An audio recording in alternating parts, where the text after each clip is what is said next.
ఫాస్ట్గా lining blouse కుట్టాలంటే నేను చెప్పిన టిప్స్ ఫాలో అవ్వండి. ఫస్ట్ ఒరిజినల్ క్లాత్ని లైనింగ్ క్లాత్ని గమ్ పెట్టేసి జాయిన్ చేసుకుని ఎగస్ట్రా ఉన్న క్లాత్ని కట్ చేయండి. వెనకాల మెయిన్ డాట్స్ నడుము దగ్గర ఈక్వల్గా పెట్టుకుని షోల్డర్కి తిన్నగా స్టిచ్ వేసేసుకోవాలి. ఇలాగా చూస్తున్నారు కదా వీడియోలో అలాగా. తర్వాత ఫ్రంట్ పార్ట్ అండి, ఇక్కడ కూడా సేమే. స్టార్టింగ్లో ఇలా కరెక్ట్గా పెట్టేసుకుని షోల్డర్కి తిన్నగా కుట్టు వేసుకుంటూ వెళ్ళిపోండి ఇలాగా. అప్పుడే చెస్ట్ లిఫ్టింగ్ అనేది బాగుంటుంది. తర్వాత ఉక్సు పట్టి కాజా పట్టి దగ్గర ఉన్న డాటు ఇలా పట్టేసుకుని ఇక్కడ ఒక డాటు, మెయిన్ డాట్ని పట్టేసుకుని చంక వైపుకి ఇలా మెయిన్ డాట్ని పట్టేసుకుని ఇక్కడ కూడా చంక వైపుకి ఒక స్టిచ్ అయితే వేసేసేయండి. ఇది కూడా అయిపోయిందండి.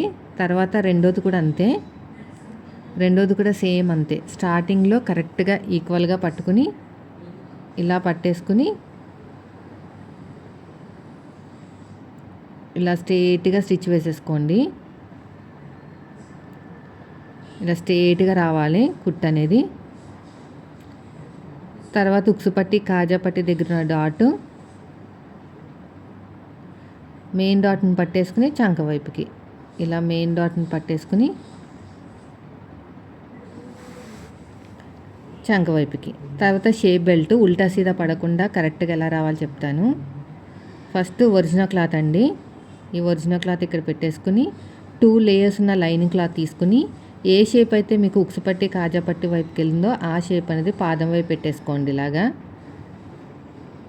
ఇలా స్ట్రేట్గా స్టిచ్ చేసుకుంటూ వెళ్ళిపోవాలి. ఎగస్ట్రా ఉన్న క్లాత్ని కూడా నీట్గా కట్ చేసేయండి. ఇలా ఓపెన్ చేసేసుకుని ఒక టాప్ స్టిచ్ అయితే వేసేసుకోండి. తర్వాత మళ్ళీ క్లోజ్ చేసుకుని ఇంకో స్టిచ్ వేసేసుకుని ఎగస్ట్రా ఉన్న క్లాత్ని కూడా కట్ చేసేయండి.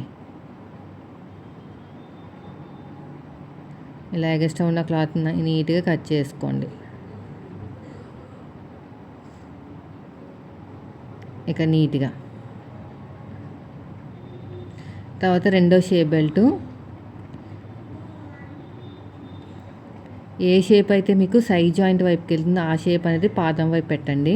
ఇలాగా స్ట్రేట్గా కుట్టుకుంటూ వెళ్ళిపోండి. ఎగస్ట్రా ఉన్న క్లాత్ని కూడా నీట్గా కట్ చేసేయండి. ఇలా ఓపెన్ చేసేసుకుని ఒక టాప్ స్టిచ్ వేసేసుకోండి. మళ్ళీ ఇలా క్లోజ్ చేసేసుకుని ఇంకో కుట్టు వేసేసుకోండి.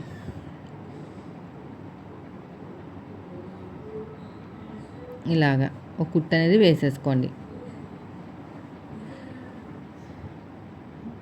తర్వాత ఎగస్ట్రా ఉన్న క్లాత్ను కూడా నీట్గా కట్ చేసేయండి.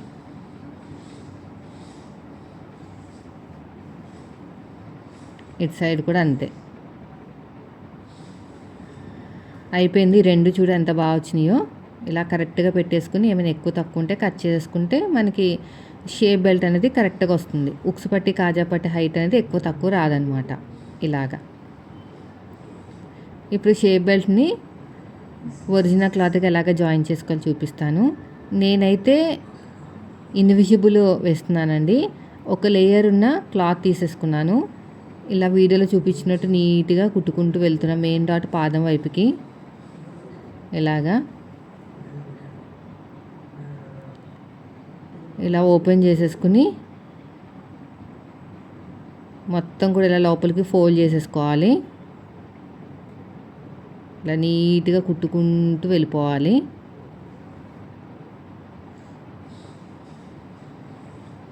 ఎగస్ట్రా ఉన్న క్లాత్ని కట్ చేసేయండి. కొంచెం నీట్గా కుట్టుకుంటే మీకు పోగులు బయటకు రాకుండా ఉంటుంది. ఇక నీట్గా కట్ చేసేయండి.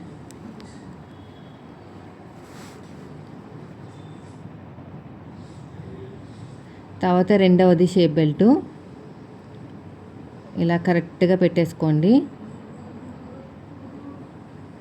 ఇలా నీట్గా కుట్టుకుంటూ వెళ్ళిపోవాలి. మెయిన్ డాటు ఫోల్డింగ్ వైపు చేసేసుకోండి.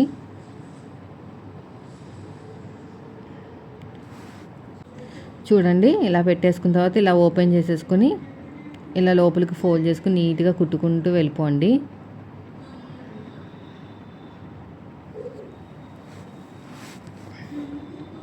ఇది కూడా అయిపోయింది.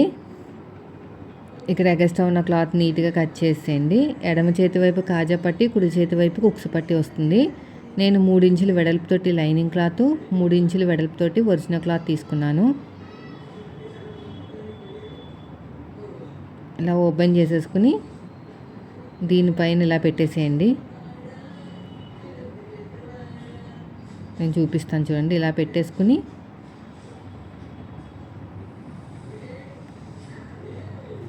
ఎడమ చేతి వైపు కాజా పట్టి, కుడి చేతి వైపుకి ఉక్సు పట్టి ఇలా కరెక్ట్గా పెట్టేసుకుని స్టార్టింగ్లో చిన్న ఫోల్డింగ్ చేసేసుకుని ఇలా నీట్గా కుట్టుకుంటూ వెళ్ళిపోవాలి. ఇలా ఓపెన్ చేసుకుని మొత్తం కూడా డబుల్ ఫోల్డింగ్ చేసేసుకోండి. ఇలా కుట్టుకుంటూ వెళ్ళిపోవాలి. ఇటు సైడ్ కూడా అంతే. ఎగస్ట్రా ఉన్న క్లాత్ నీట్గా కట్ చేసేయండి. ఒక దాని మీద ఒకటి పెట్టుకుని చెక్ చేసుకోండి కరెక్ట్గా వచ్చిందో లేదో. నాకు కొద్దిగా ఎక్కువ వస్తే ఈ డాట్ దగ్గర అడ్జస్ట్మెంట్ చేశాను, అక్కడే కొంచెం డిఫరెన్స్ కనిపించింది. ఇప్పుడు ఒక దాని మీద ఒకటి పెట్టుకోండి. అంటే నేను ఇంకా ఉక్స్ పట్టి కుట్టక ముందే పెట్టుకుంటున్నాను. ఇప్పుడు నేను ఏం చేయాలంటే 1.5 ఇంచు వెడల్పుతోటి లైనింగ్ క్లాత్ తీసేసుకోండి. 1.5 ఇంచు వెడల్పుతోటి లైనింగ్ క్లాత్ తీసుకోవాలి. ఒరిజినల్ క్లాత్ పెట్టకూడదు, పీలుకుపోతుంది. లైనింగ్ క్లాత్ మాత్రమే తీసుకోవాలి. దీన్ని ఉక్స్ పట్టి పైనుంచి కుట్టాలండి. ఇలాగా డాట్ వచ్చిన చోట చిన్న ఫ్రిల్ పెట్టండి. ఇలా నీట్గా కుట్టుకుంటూ వెళ్ళిపోండి. కొంచెం ఖర్చుంచుకుని కట్ చేసేయండి. ఇలా ఓపెన్ చేసేసుకుని ఒక టాప్ స్టిచ్ వేసుకుని ఇలా లోపలికి ఫోల్డ్ చేసేయండి. ఇదంతా కూడా డబుల్ ఫోల్డింగ్ చేసేసేయండి. రఫ్ ఇచ్చేసి ఇలా నీట్గా కుట్టుకుంటూ వెళ్ళిపోవాలి.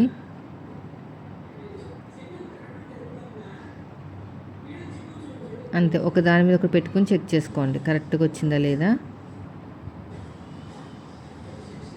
కరెక్ట్గానే వచ్చిందండి. ఎగస్ట్రా ఉన్న క్లాత్ నీట్గా కట్ చేసేయండి. నెక్స్ట్ వచ్చేసి షోల్డర్స్ని జాయిన్ చేసేసుకుని మనం పైపింగ్ అంతే వేసేసుకుందాం. ఇక్కడ నడుము దగ్గర కరెక్ట్గా ఈక్వల్గా పెట్టుకుని దీనిపైన ఫ్రంట్ పార్ట్ పెట్టేసుకుని కరెక్ట్గా ఉందో లేదు చెక్ చేసుకున్నా. కరెక్ట్గానే ఉంది. ఈ కూర ఉన్న క్లాత్ని తీసేసుకున్నాను. దీని మీద పెట్టేసుకుని స్ట్రైట్గా స్టిచ్ చేసుకుంటూ వెళ్ళిపోయి డాట్ వచ్చిన చోట చిన్న ఫ్రిల్ పెట్టేసుకోండి. ఇలాగా ఇక్కడ కూడా అంతే. ఎగస్ట్రా ఉన్న క్లాత్ని కట్ చేసేయండి. ఇలా ఓపెన్ చేసేసుకుని ఒక టాప్ స్టిచ్ వేసేసుకోండి.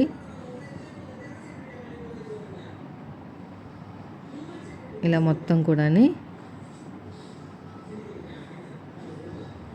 ఇప్పుడు నడుము లూజ్ దగ్గర ఒక మార్కింగు,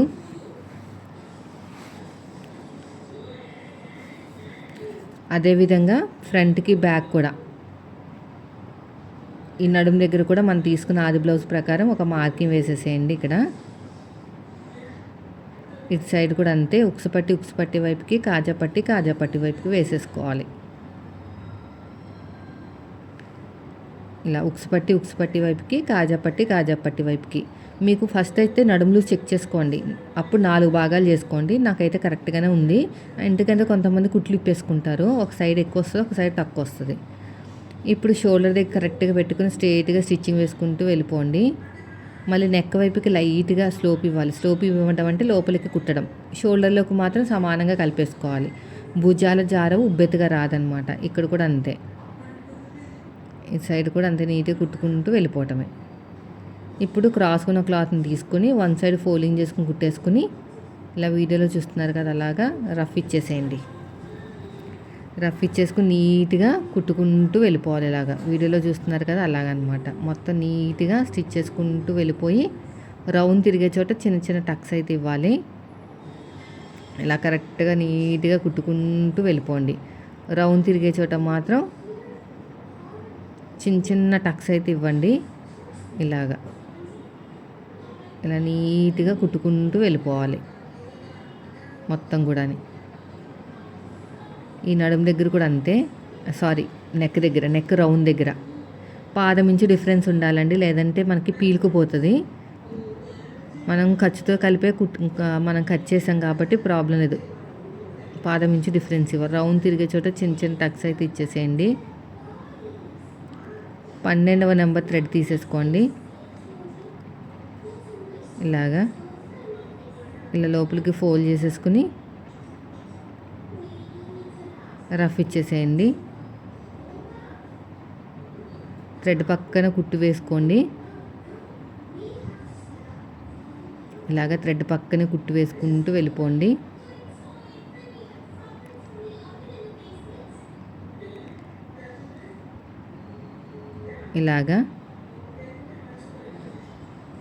థ్రెడ్ పక్కన కుట్టు వేసుకుంటూ స్టిచ్చింగ్ చేయాలి. చాలా నీట్గా వచ్చేస్తుంది పైపింగ్. అని చాలాసార్లు మీకు చూపించే ఉంటాను పైపింగ్ ఎలా కుట్టుకోవాలి నార్మల్ పాదంతో. ఇలా లోపలికి ఇలా ఫోల్డ్ చేసుకుంటూ నీట్గా ఎక్కడా కూడా కొంచెం కూడా లూజు టైట్ రాకుండా కుట్టుకుంటూ వెళ్ళిపోవాలి.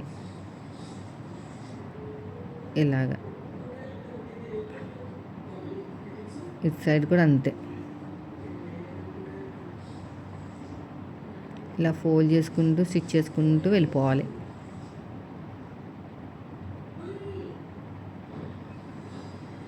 థ్రెడ్ పక్కనే కుట్టు వేయాలి.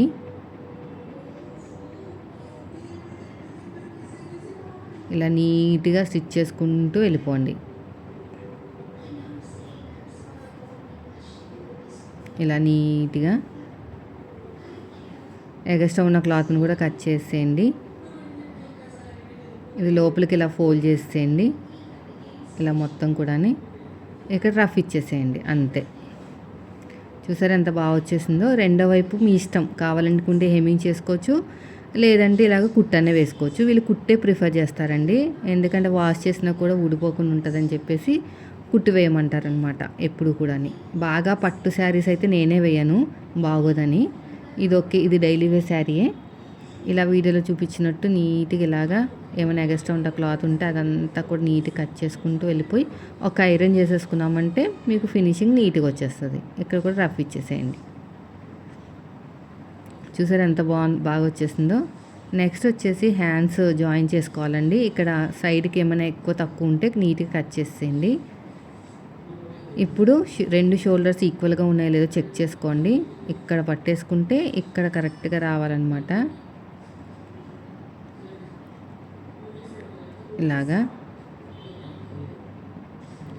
ఇప్పుడు ముందుగా రెడీ చేసుకునే హ్యాండ్స్ ఉన్నాయండి. అంటే దీన్ని కూడా నేను పైపింగ్ వేసేసుకున్నాను. హ్యాండ్ దగ్గర ఫ్రంట్ది ఫ్రంట్ రావాలి, బ్యాక్ది బ్యాక్ రావాలి. అది చూసుకుని కుట్టు వేసుకోవాలన్నమాట. కరెక్ట్గా హ్యాండ్ మిడిల్ ఒక చిన్న టక్ ఇస్తాం కదా, ఆ టక్ అనేది షోల్డర్ కుట్టు దగ్గర పెట్టేసుకుని నీట్గా కుట్టుకుంటూ వెళ్ళిపోండి. ఓకేనా? ఇలా మిడిల్లో పెట్టేసుకుని రఫ్ ఇచ్చేసేయండి. ఇక్కడ రఫ్ ఇచ్చేసుకుని ఫస్ట్ మన వైపుకి ఇలా పాదం నుంచి డిఫరెన్స్ తోటి, తర్వాత వచ్చేసి ఇంకో వైపుకి స్టిచ్ వేయాలి. అలా ఇంకో వైపు కూడా స్టిచ్ అనేది వేసేసేయండి. ఇలా నీట్గా ఇంకో వైపు కూడా కుట్టుకుంటూ వెళ్ళిపోండి. మళ్ళీ ఫస్ట్ నుంచి లాస్ట్ వరకు ఇంకొక స్టిచ్ వేయండి. అలా వేయటం వల్ల మనకి హ్యాండ్ అనేది ఒక వైపుకి లాగేసినట్టు ఉండదు అనమాట. కరెక్ట్గా భుజం దగ్గర కూర్చుంటుంది.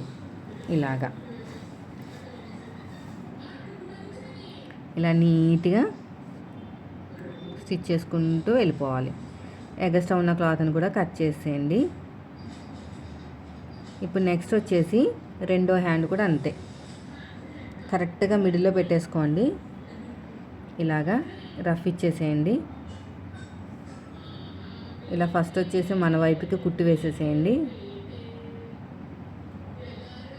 ఇలాగా మొత్తం కూడా మళ్ళీ ఉల్టా తిప్పేసుకుని ఇంకో స్టిచ్ వేయండి. ఇలా ఉల్టా తిప్పేసుకుని ఇంకో కుట్టు వేసేసేయండి. పాదం నుంచి డిఫరెన్స్ అయితే ఉండాలండి. ఇలా నీట్గా కుట్టుకుంటూ వెళ్ళిపోవాలి. మళ్ళీ ఫస్ట్ నుంచి లాస్ట్ వరకు ఇంకొక స్టిచ్, ఇలా ఫస్ట్ నుంచి లాస్ట్ వరకు ఇంకొక స్టిచ్ అనేది వేసేసుకోండి. ఇలా మొత్తం కూడా ఇలా ఫస్ట్ నుంచి లాస్ట్ వరకు. ఇప్పుడు బ్యాక్ పార్ట్ నుంచి మాత్రం సైడ్ జాయిన్ చేసుకోవాలి. హ్యాండ్ లూజు, ఆర్మ్ లూజు, నడుము లూజు, ఈ మూడింటిని కలుపుకుంటూ వెళ్ళిపోండి. ఫస్ట్ హ్యాండ్ లూజు, ఆల్రెడీ నడుము దగ్గర మనం మార్కింగ్ వేసేసుకున్నాం. ఫస్ట్ వచ్చేసి హ్యాండ్ లూజు ఇలా కరెక్ట్గా ఇలా పట్టేసుకుని ఇక్కడ హ్యాండ్ లూజు ఇక్కడ రఫ్ ఇచ్చేసేయండి. తర్వాత ఆర్మ్ లూజు ఇక్కడ ఇలా నీట్గా కుట్టుకుంటూ వెళ్ళిపోవాలి. తర్వాత నడుము దగ్గర ఇలా రఫ్ ఇచ్చేసేయండి. తర్వాత ఇలా ఉల్టా తిప్పుకుని ఇంకొక స్టిచ్ వేసేయండి.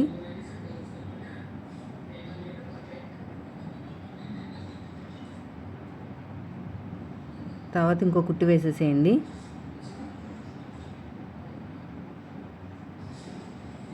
ఇలాగా సైడ్కి ఎగస్ట్రా ఉన్న క్లాత్ని కూడా నీట్గా కట్ చేసేయండి. ఒక కుట్టు వేసేసుకుని నీట్గా ఒక స్టిచ్ వేసేసుకోండి. ఇలాగా ఇలా మొత్తం కూడా. తర్వాత వచ్చేసి రెండోది కూడా అంతేనండి. రెండోది కూడా same hand loose, arm loose, నడుము లూజు. ఇప్పుడు వచ్చేసి హ్యాండ్ లూజు, తర్వాత ఆర్మ్ లూజు, తర్వాత నడుము లూజు.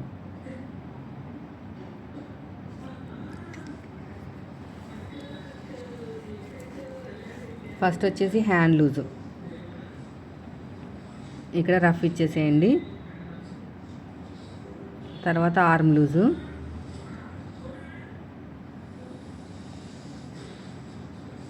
ఇక్కడ కూడా అంతే ఇలా స్ట్రైట్గా వెళ్ళిపోండి. తర్వాత నడుము దగ్గర కూడా అంతే ఇలా కరెక్ట్గా పెట్టేసుకుని ఇలాగ స్టిచ్చింగ్ చేసుకుంటూ వెళ్ళిపోవాలి. మళ్ళీ ఉల్టా తిప్పేసుకుని ఇంకొక స్టిచ్ ఇలాగా. తర్వాత ఇంకా ఉల్టా తిప్పేసుకుని ఇంకొక స్టిచ్ సైడ్కి ఇంకో కుట్టు అనేది వేసేసేయండి. ఇలాగా ఇలా కుట్టుకుంటూ వెళ్ళిపోవాలి. అంతేనండి. చూసారు ఎంత సింపుల్గా అయిపోయిందో. వీడియో నచ్చితే మాత్రం లైక్ చేయండి. మీరు మన ఛానల్ ఫస్ట్ టైం చూస్తే మాత్రం సబ్స్క్రైబ్ చేయండి. సో ఇలాగా ఈజీగా మీరు కుట్టుకున్నారంటే ఎన్ని బ్లౌజులైనా కుట్టవచ్చండి. రోజుకి 10 బ్లౌజులు ఈజీగా అయిపోతాయి నేను చెప్పిన మెథడ్లో. అంటే ఖచ్చితంగా మీరు ముందు రోజే బ్లౌజ్ కట్ చేసుకుని ఐరన్ చేసుకుని పక్కన పెట్టుకోవాలి. అలాగైతేనే 10 బ్లౌజులు అవుతాయి.